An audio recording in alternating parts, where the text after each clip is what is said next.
All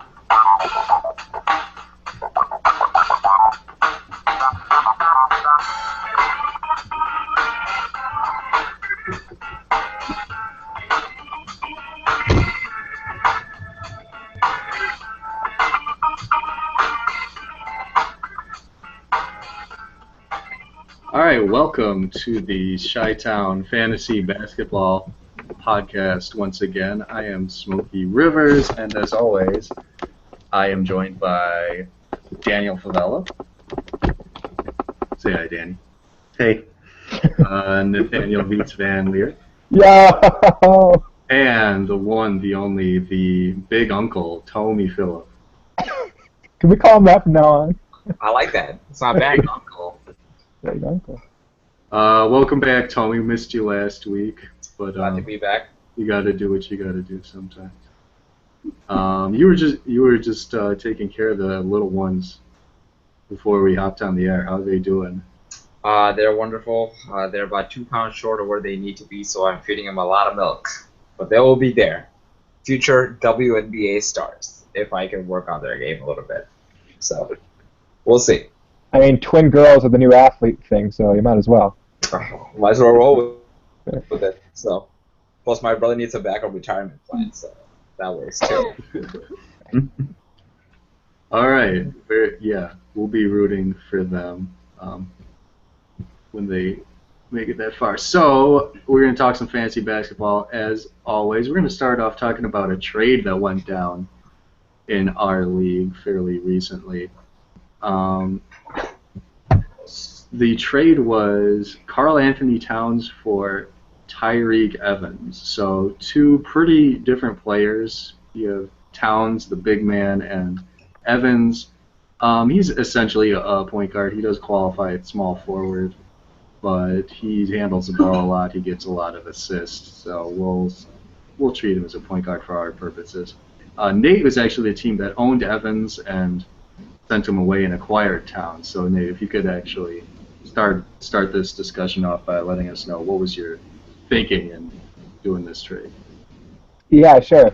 The first thing I'll say is Tyreke Evans right now with his production is actually sort of hard to trade. I mean, he's becoming kind of a nightly triple-double threat. On top of, as we talked about before, he's added a three-point shot to his game, which before was pretty ridiculous. He's still doing those things where his field goal's not that great on average. And he likes to, I don't know, he's kind of getting acclimated still to the point guard role, so his turnovers more often than not are pretty high as well. But yeah, right now he's been feasting. He's really enjoying all the attention he gets with the New Orleans Pelicans. And as Anthony Davis has been in and out, he's also seen certain spikes in production. So I think right now, for anyone who has him, it would be a good sell high time. So in all honesty, I think he could actually keep this up throughout the season. I mean, his averages keep going up, but right now it's looking at 16.4 points, a steal and a half, 6 rebounds, 7 assists, 1.3 threes, and 33.7 minutes per game, which is ample playing time. Karl Anthony Towns has been, however, very, very consistent. He's been an on-top player rater for quite a while. More recently, his numbers haven't jumped out as much, which is why he, in some ways, is also a buy low. He's a double-double threat. The difference between him and any other kind of big PF or center in the league is that basically he can do a little bit of everything, and his free throws will not like annihilate your team like they will with DeAndre Jordan or Hassan Whiteside. And so he's a big without the liability effect. Not really a three-point shooter yet, so can't get to the Anthony Davis level, but still a very good player. So if you needed a big with rebounds, good field goal, and you want to get some of those slice and dice guard stats, I thought it was a pretty good trade. But what do you guys think? Armed robbery. That's what that was. To say the least, Karl Anthony Towns has been nothing short of sensational in his rookie year. I was just looking up in Player Rater. He's ranked 18th if you look at averages, or if you just look overall, it's 12th. That is amazing. I also pulled up his stats for the year, and they kind of undersold him, saying he wouldn't hurt you in free throws. He's going to help you. For the season, he's averaging 85%. That is how many really attempts, good. By the way? Averaging about 3 attempts a game. But So at 85%, that's spectacular. Only probably like Marc Gasol or other bigs that are elite can do something like that. It's averaging 53% field goal, 16 points, 9 rebounds, almost 2 blocks, 2/3 of a steal. This is pretty well-rounded guy. He's, for a rookie, amazing. On the other hand, you have Tyreke Evans, who has always put up flashy stats, but never quite produced at a fantasy level. I actually pulled up the last couple of years how he finished in Player Rater. In 2013, he was not in the top 100. In 2014, he was not in the top 100. In 2015 was the first year that he actually finished 55th in Player Rater. So Nate being able to get someone that is elite, top 20 in Player Rater for someone that's kind of just putting up flashy stats but never that good, injury prone, I don't even know how this deal went through. I mean, congrats to you, Nate. You definitely won the deal. not a lot of love for Tyreke Evans. I definitely agree. Carl Anthony Towns is definitely the better player in this trade.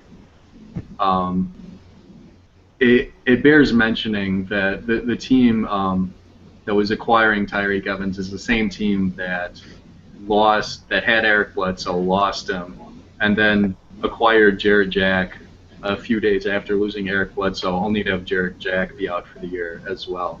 So he is kind of hard up for point guards, but definitely a steep price to pay. Tommy, did you have any dissenting thought on the trade? I mean, I pretty much agree with you. Yeah, I think it's a desperation move. He had one too many guards, and his team set up in a way that he needs those guards in the lineup. He had 2 critical losses, so he went after another one. He actually inquired with me about the trade a couple of days before. And honestly, yes, Nate did get the better end of the deal. I would agree to that, but it's not that much of an offset. Yes, Anthony Davis is player rater. At the end of the day, we don't play roto, we play head-to-head. If you have stats, you win each category. That's what that matters. And granted, I agree, Karl Anthony Towns has been phenomenal. He's been incredibly consistent. The big drawback, is ironic enough that he trades for a guy that, we all know historically is an injury prone.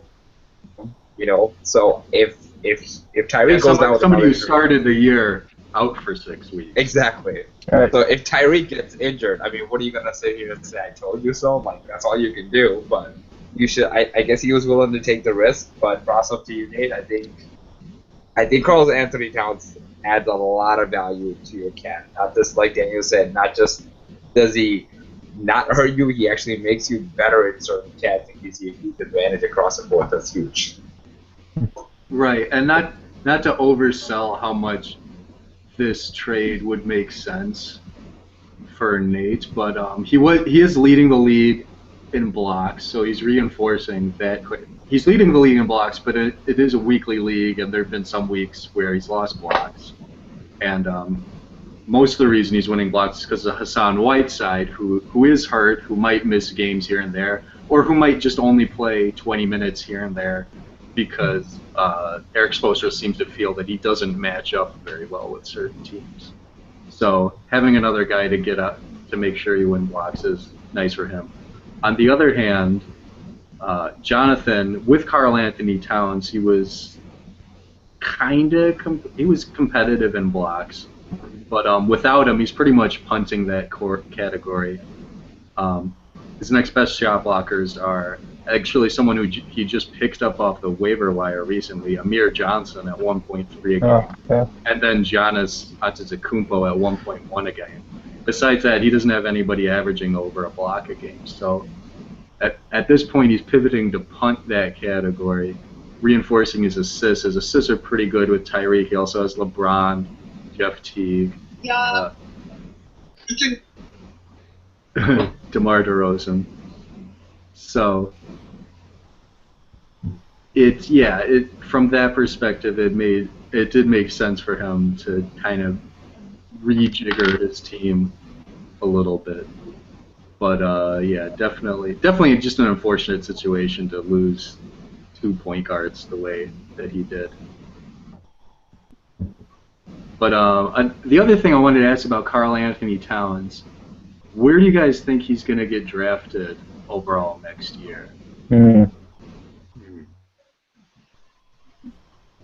Considering that he's 12, I think he's 12 on the player rater cumulatively. I think 18 on averages. Let me just double check that. Yep, that's right. Yeah, 18 on averages. So do you think that's around where he's going to go? Do you think he cracks the top 10? I don't think he can crack the top 10, just because I think that the PFC position's gotten kind of juiced recently. Where, like, I mean, I'm not looking this up right now, but I would probably say outside of the top 20 just on player rater, I think there'd probably be a decent amount of power forwards and centers who can give you some pretty competent stats that could probably make up for skipping a PFC in the first round. So I don't think I think if you're missed out, for example, on let's say Hassan Whiteside or Anthony Davis, but then you were able to pick up Blake Griffin or Dirk Nowitzki, since he continues to be dominant after that, then I don't think that would be a huge problem. So I think he'll drop a little bit. I don't think it'll become a necessity in the top 10. Yeah, I agree. I think first round is kind of tough, but I can actually see him early second round, just considering he's a rookie and there's room for growth. Some of the people in the top 10, you kind of already seen the most they can give you. But when you think about a rookie finishing top 15, something like that, then, I mean, what makes you think he's going to decline going into his second year? It almost more than likely he's going to improve. So once his offensive game becomes even more polished, I can see almost unlimited upside to this guy. So I think probably he's going to shake out to be somewhere around early second round, where, I mean, I would take him over. I mean, he's already playing better than, say, a Blake Griffin, who, I mean, we've already seen the best he can give you, and this guy's already better. So, I mean, who knows what he can do next year? Yeah, I'm gonna say mid to maybe late second round, because the way I look at it, the Timberwolves, they kind of have their own big three right now with him, Wiggins, Rubio, and that's a. I mean, if you look at it, that's a good-looking big three. And Timberwolves are coming up. Kevin Garnett likely will retire next year. He's going to be out of there, so there's going to be more minutes to be shared. And I think since he's a young guy, when that system develops and the players get better, you're looking at possibly him averaging close to 33, 34 points and efficiently putting up those numbers. Because his skill set is there. His defense is down. His offense is going to get better. He's a good mid-range shooter. He shoots it efficiently, and his free throws are great. With that being said, I mean, going forward, I think you're talking 2-3 years down the road, he might be one of the best big men in the league. And that's no shot to J.K. Okafor, who is great offensively, but is almost kind of a defensive liability. And this guy's got the defense down, and his offense is almost there. It's just got to be perfected. 2 to 3 years, he can easily do that. And rumor has it KG might be coming on board as an assistant coach or something like that in Minnesota. So that could help, I hope so. Jeez. So, yeah, I'd say maybe around 15, he's good to go. And he's going to be a steal at 15. Yeah. Yeah, definitely worth looking at. Let's see. I'm trying to remember the last few years. I remember Kyrie, just thinking of the past few rookies of the year. Kyrie was the rookie of the year. He ended up going around, I think I drafted him the following year around 12 or 13.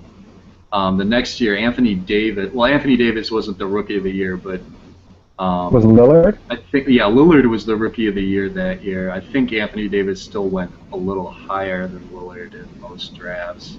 He was going around 20. Obviously, ended up finishing very near the top. And then who was the last rookie of the year? Wiggins? Or am I missing a year? Yeah, that was a messy last year, though. Those rookies sucked. I must have skipped a year. Because that was the Anthony Bennett draft, right? Ah. It wasn't Can we call that a Oladipo. draftless void that year? Yeah, maybe we should just not talk about it. It's kind of no, it's bugging me. Who's the rookie of the year?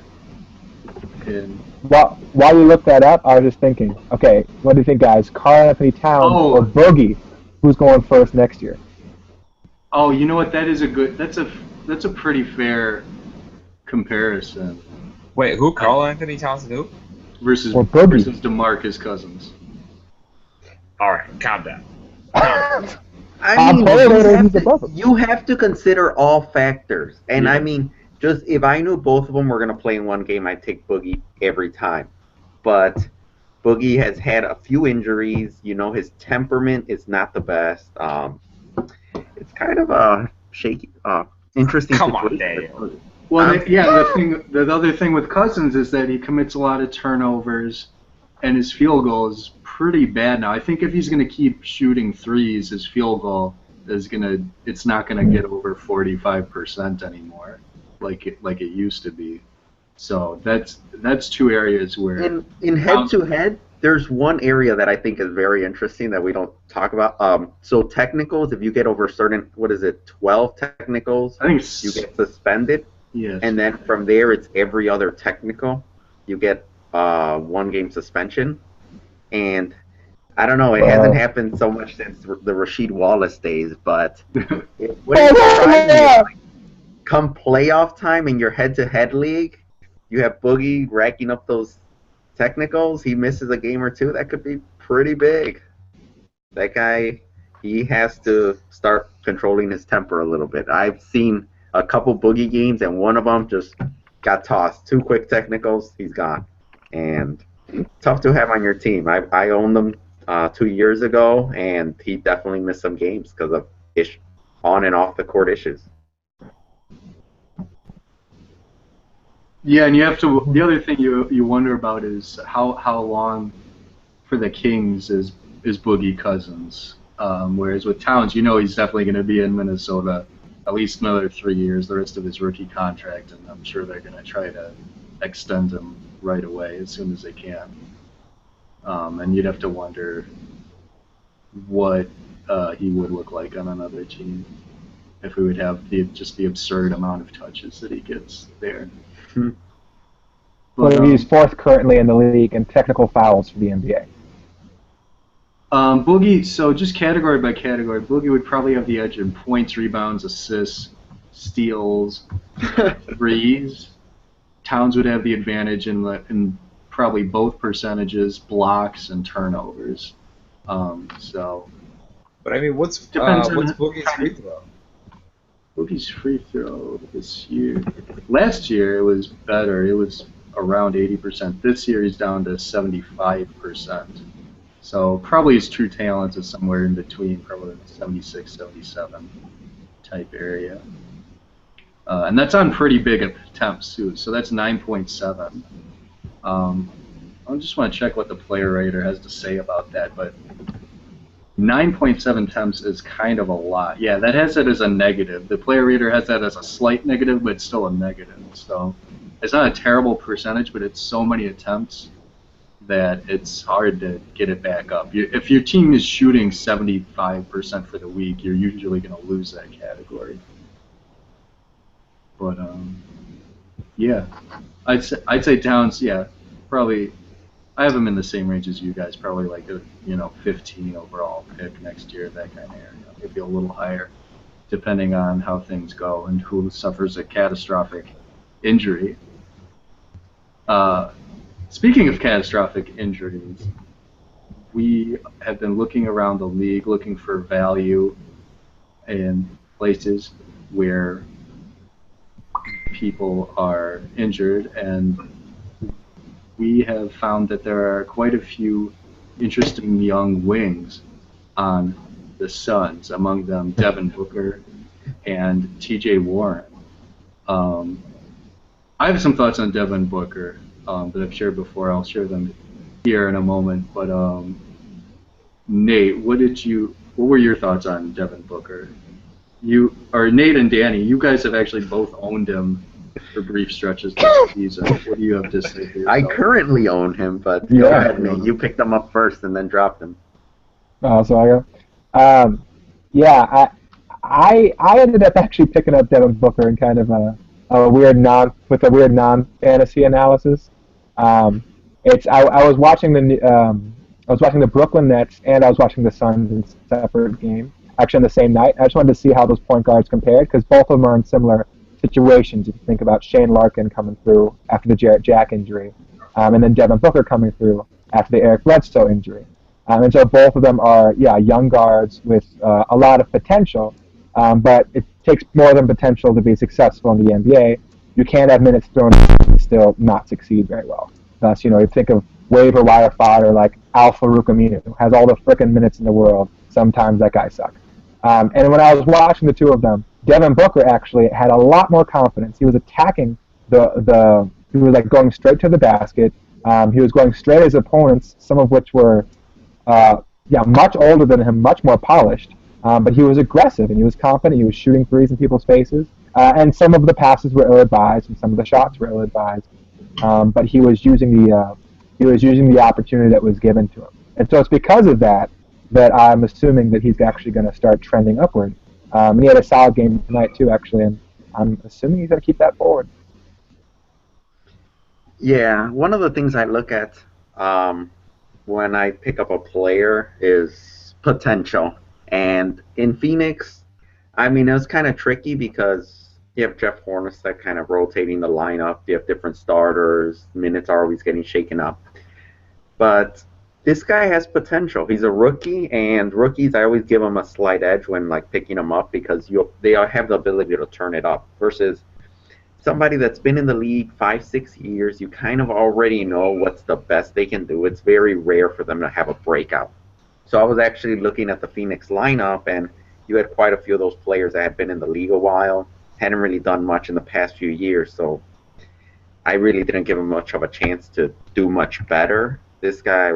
Devin Booker's the one that, being a rookie and all, maybe the Suns, since now they lost Bledsoe, maybe they go into rebuild mode or at least want to tank the season. So then, I mean, what better way than to start giving your young players a good amount of runtime? And as the Philadelphia 76ers have shown, sometimes those teams that are tanking have some of the best fantasy stats because they just let players go out there and just do what they want. So there's potential. I mean, I don't know how good it'll turn out. Right now, things like his field goal look kind of questionable, but I mean, as he gets more playing time, maybe he could have a breakout second half of the season. So now that Nate dropped him, got my fingers crossed. Let's see how he does. Yeah. Yeah, Devin Booker. I think he's an interesting player. We saw him at that one game in real life. He's the youngest player in the league right now, and he looks it. He looks like he's about 14 years old. I just wanted to run on the court and give him a noogie, in all honesty. As far as from a fantasy perspective, I think the main category he's going to have an impact on is three-pointers. If he works out. I mean, if he doesn't work out at all, he's not going to impact anything. But that's not really why we would be interested in him. Anyway, I think mainly he has a chance to be an impact player in three-pointers, maybe 1.5, 1.7. 2 if he really works out. I don't think he's going to get a lot of rebounds or assists or steals or blocks. The points will come if the threes are falling, but I don't think he's going to give you a lot of counting stats. I think he'll give you threes, and he'll give you percentages you can live with. I think he can be a decent field goal percentage guy for a guard, but from a fantasy perspective, he has some value, but not a ton of upside, at least for this season that I see. He's going to prove those doubters wrong. I mean, I hope he does. I mean, I'm rooting for him. He seems like a nice young man, but I just don't see him going out there and getting 2 steals and 1.5 blocks anytime soon. Well, I mean, just one stat I want to throw out there. I'm looking at his game log. Over the past 5 games, he's averaging 33 minutes a game. So One That thing, is if he can continue getting those minutes, just being on the court, unless you're somebody like Aaron Aflalo, you're bound to just get some stats. I mean, Aaron What happened to Aflalo that can guy? What just? He's in the mix. He's doing pretty well. he'll score the ball, but what drove me Yeah, he nuts can is I that think shit. 8 games into the season he had not recorded a single steal or block, and it was kind of like if you're out on there by chance, you need to like at least swipe a ball once in a while. How can you just focus on like one category and just like I mean you should be a little more well rounded. So yeah, that's just me ranting on a Aflalo. You guys can go ahead. No, I agree. Yeah, I can't stand them for like the same reason. I can't stand Aaron Aflalo. I don't. Yeah, I don't think. I don't know. I mean, Devin Booker. He's kind of in that Aaron Aflalo territory. I mean, he's gotten it up to a steal a game. He did have one game with 4 steals, but then if you look at the 6 games before that, he had none in that whole stretch. So Lack of minutes. He's coming around. Yeah. yeah, he didn't have as many minutes in that stretch. So yeah, maybe a steal a game, which that's fine. If you can get your steals from somebody else, that's great. But, Like some PJ Tucker. Hey. PJ Tucker, yeah, PJ Tucker's not young, but he's another player who's gotten more minutes since Bledsoe has been out. And you own him now. I actually drafted PJ Tucker at the beginning of the year. He was pretty bad. It didn't last very long. I moved on for greener pastures. But now that Bledsoe's gone, he's at least relevant again, and Nate picked him up. What are you expecting out of PJ Tucker? Well, he was locked in a dumb timeshare with TJ Warren for a while. And it was like choosing offense versus defense, and it was all very confusing. But the Suns roster has been confusing even before Bledsoe got injured. But yeah, now that he's getting minutes, I just like that he has the ability to get you in multiple categories. I think he's probably the other side of Devin Booker, where he's not going to get you a lot of points at all, not going to get you a lot of threes, but he could chip in assists, rebounds, steals, blocks, defensive stats. So, yeah, I'm just hoping that those minutes, that he played 35 minutes today. He sucked at shooting, but 10 rebounds, 5 assists, a steal, 5 points, 3 from the free throw, and yeah, 35 minutes. So, I don't know, he could be a cool combo guy. Find out, I guess. Perhaps an Andre Iguodala alternative if you're worried about Andre Iguodala resting games down the stretch. Poor man's Iguodala. Right, and I don't mean that as a diss because we talked about Iguodala. Like he doesn't score much anymore, but if you're not caring about that, he's actually pretty valuable. But yeah, PJ Tucker, somebody to take a look at. And yeah, is there anything much to be said about TJ Warren? I was looking at his stats tonight. He got the minutes. It seems like he's been getting the minutes, but he was not very good tonight. 4 of 14 from the field. He's another one of these guys who he's starting to shoot threes. The threes are starting to come for him. Last year, I think it's something like he only hit like 4 or 5 3-pointers the entire season, so that hasn't always been a reliable part of his game. But he's another one of these guys who's not really hitting the counting stats besides the points. He does shoot for a pretty good field goal percentage, especially for a non-big. But yeah, it's kind of, if that's what you need, T.J. Warren's worth a look. But he's not hitting a lot of the other cats. I don't know. What do you guys think?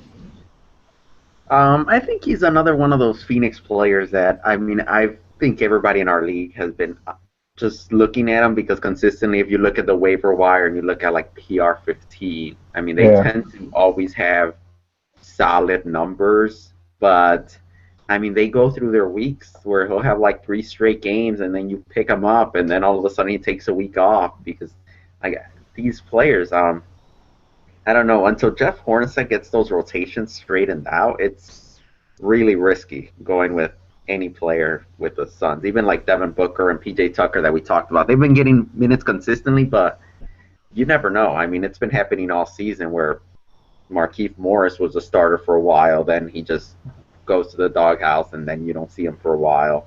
Now I think he started playing again. So Yeah. I don't know if Marquise Morris, now he's going to take minutes from the guys we just mentioned.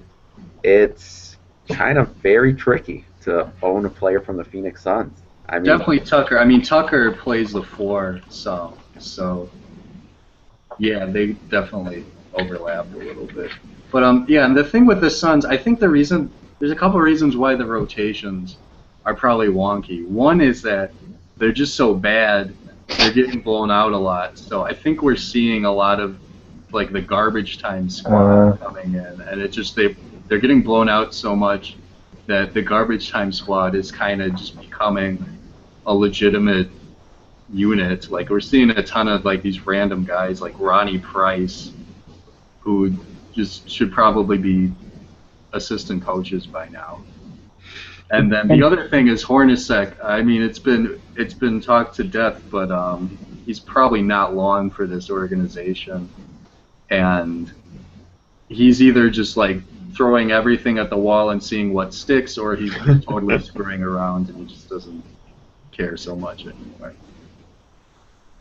But it's anybody's guess. But I think for those reasons, the rotations are going to stay pretty crazy. Phoenix. Maybe Teletovic will rise to the top like a phoenix. So why is nobody talking about him? Shouldn't he be the next coming? I mean, we witnessed it. Come on. That man, he's got game.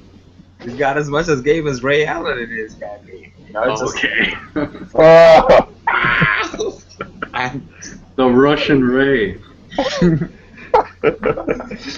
yeah, I'm looking at the Suns roster right now, and I couldn't tell you, like, from the top 10 players, which ones belong in the starting lineup and which belong in the reserve unit. They have a squad. I mean, aside from Brandon Knight right now, everyone else is, I mean, either a starter or bench. I mean, they're all within a similar skill level, and I couldn't tell you. It's a mess there. Tell me. And then you get. We talk about Alex Len and Tyson Chandler for a minute. That is like a total timeshare, right? Like Alex Len's supposed to be this young, relatively young prospect who's supposed to break out at some point. It sure didn't happen this year. Let's take a look at his game log, the last 4 games. Okay, you have 13 minutes, 14 minutes, 27 minutes, and 6 minutes. Okay. You have 5 points, 0 points, 6 points, and 0 points. You have a game with 3 blocks and a game with none. A game with 9 rebounds and a game with 1 rebound. I mean, this guy, he just can't really stay on the court. I'm gonna look at his per 36. I'm gonna pull that up in a second, just to see like what would you expect out of him if he just consistently got run. But I mean, I think it's fouls. And it's probably just like, you know, not trusting the young guy. He's still only 22, but He's not very good in the paint, though. yeah. He didn't have a lot of post moves or anything like that. He just kind of looked like a leaning tower of whatever you call that thing. He looks so unbalanced. Not good. It's like me in the post. It's awful. Can't get a shot. I watched the Suns game actually, and the announcers were all about his post moves. But I think they were like based in Phoenix, and they're like, "Oh, look at he's got that hook shot for him. Look at that guy go." So I don't know if we can trust him.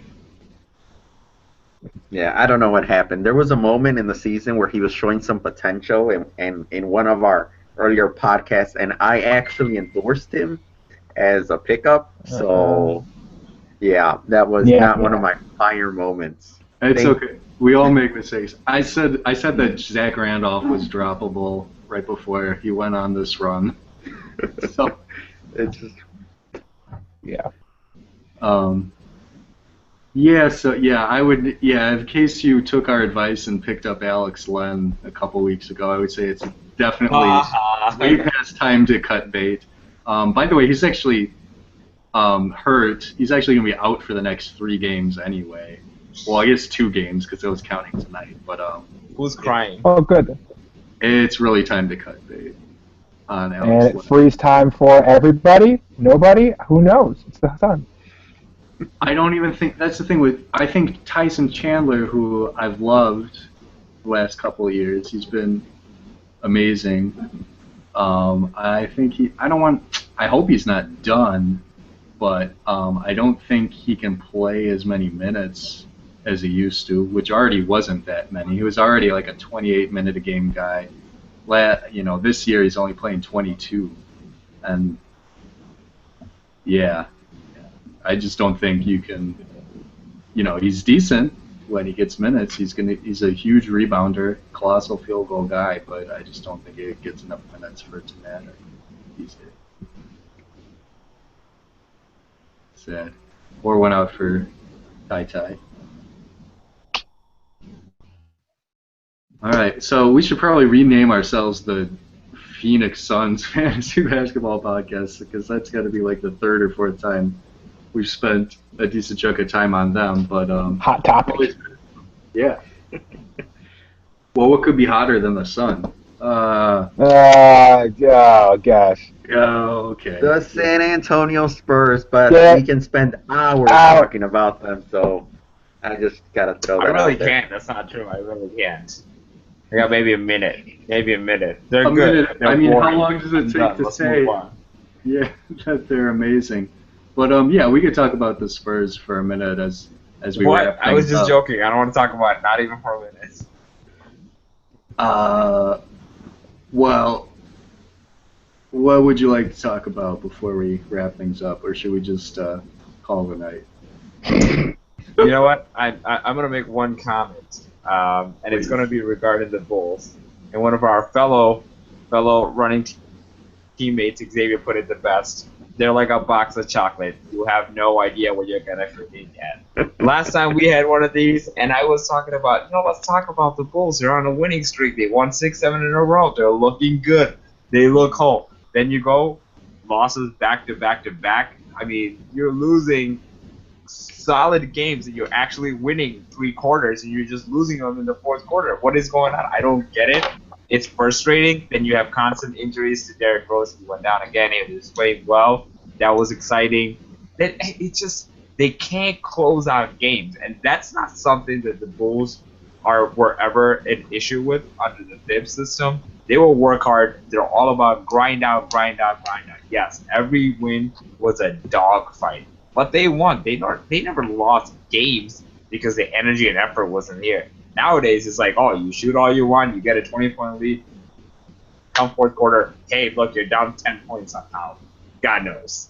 It's frustrating. It really is. And that loss in Milwaukee today, what was that? Come on, it's Milwaukee. I know they're good. My boy Giannis is amazing. The man was dunking on people. Come on. Jeez. It is very frustrating. I mean, I think that to some extent that's just going to happen if you're a fan of Golden State or San Antonio. Pretty much every other team is going to just lose some games from time to time where you just scratch your head. But yeah, the Bulls seem to be acutely susceptible to this. They beat the Thunder twice. They beat the Spurs. They beat Toronto. They beat Indiana. They beat Toronto twice in a span of 4 games. Now they lost their last 2 games. They lost to teams that are currently outside of the playoff picture in the East. Something interesting I noticed in the game log: in the last 5 of their 7 games, Jimmy Butler has actually been the high scorer in the game, and that's including both teams. So props to him, Matt. These dancing gets. And that's including against the Knicks. We've got with Melo, Toronto with DeRozan, Atlanta with my boy Paul Millsap. He's had some competition. Oh, actually, in that game he wasn't the high scorer. Horford was, but Horford? that's a tough thing to do. Wow.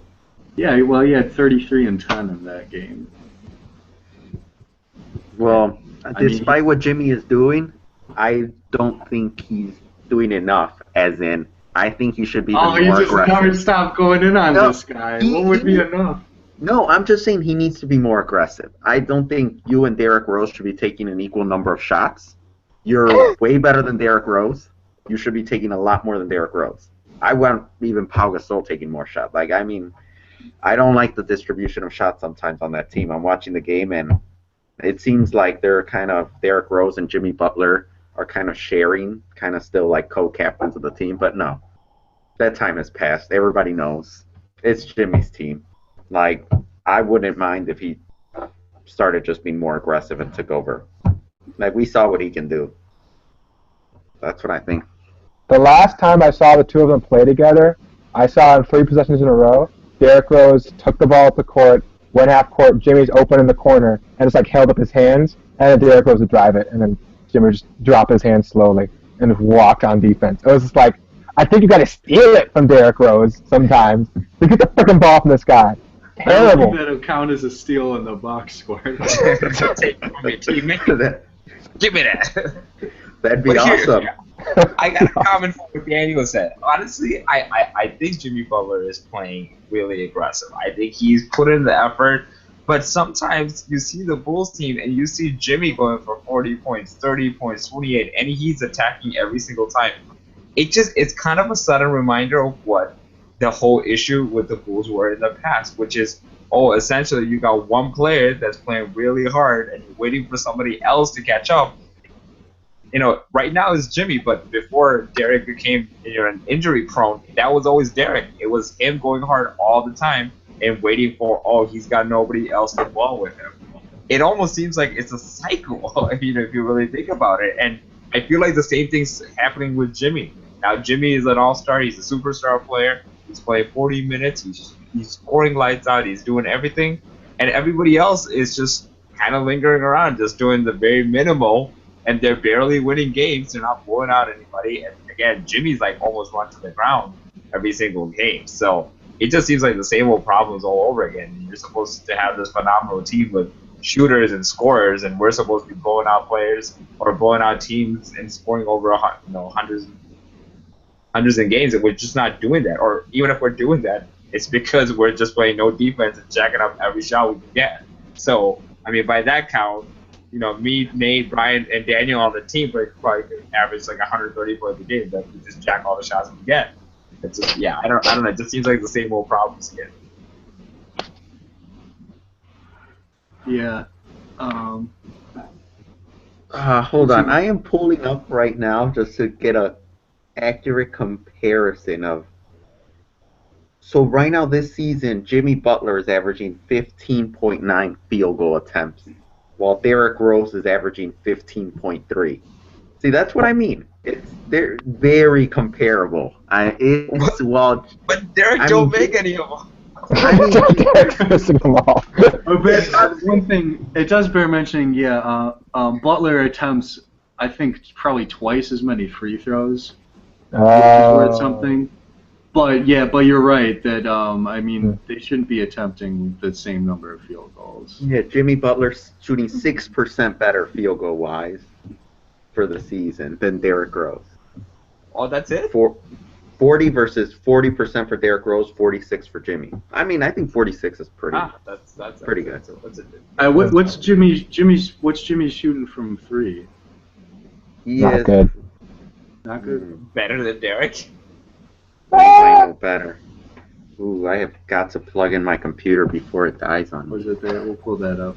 But I think that that's a different. You compare. They're taking a similar number of shots, but Jimmy Butler's scoring a lot more points. Oh, his 3-point That tells you percentages. pretty much all you need to know. I mean, it's simple. I agree. When this guy takes a shot, it's worth about like 1.3 points for Jimmy Butler, whereas like when Derek takes a shot, it's probably worth like less than a point at this point. Does he somehow? No, I think I'm pretty sure he's taking more shots than he's scoring points. So let me double check that. You said he's at 15.3 shots. I think that's about where. Yeah, he's at 14.9 points. He's in the more shots than points club, and that is a terrible club. They're bad. While Jimmy Butler's at 15.9 and 22 points a game due to more free throws. I mean, obviously, but it's just he's being more efficient. He's getting stuff done with the ball. So, I mean, back to my point. I mean, I like that he's taking the most shots, but it should not be close. I mean, it's Jimmy's team. I want him taking at least a couple shots more than Derrick Rose. Right. I think a good comparison would be like not like a 1-to-1 comparison, but like compare like Paul George. He's taking 18.6 shots on the Pacers, and that's with a guy in Monte Ellis, who's probably similar to Derrick Rose at this point in his career. Yeah, it's crazy. That's so sad to hear. In terms of like what you would expect out of him. Let's see, what would be another example? I mean, Harden kind of has like nobody on Houston, so that's not really. According to him. Harden's insane. How he manages though. He doesn't seem to pass the ball that much, yet he gets assists. Doesn't seem to play defense, but gets steals and blocks. He's a wizard. Yeah, probably. He's paying somebody to get some stats or something. He is efficient. That's all that matters.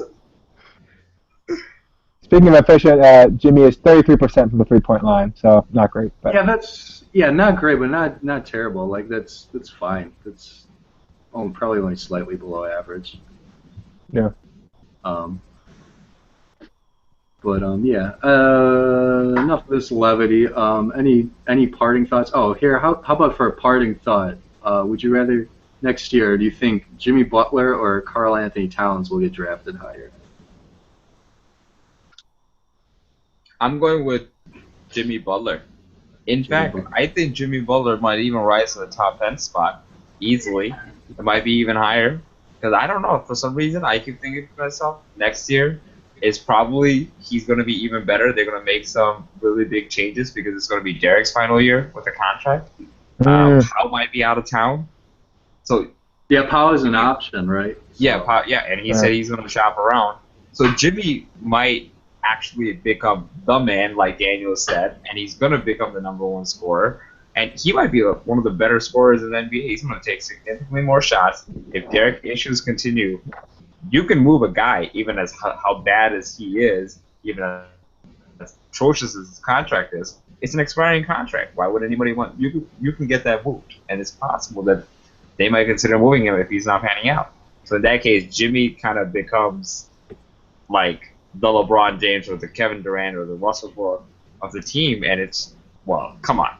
Jimmy's got the talent, so if he's a top-tier dog, he can put out the numbers. So I would say his stock should be rising next year, even to like top 10 spot.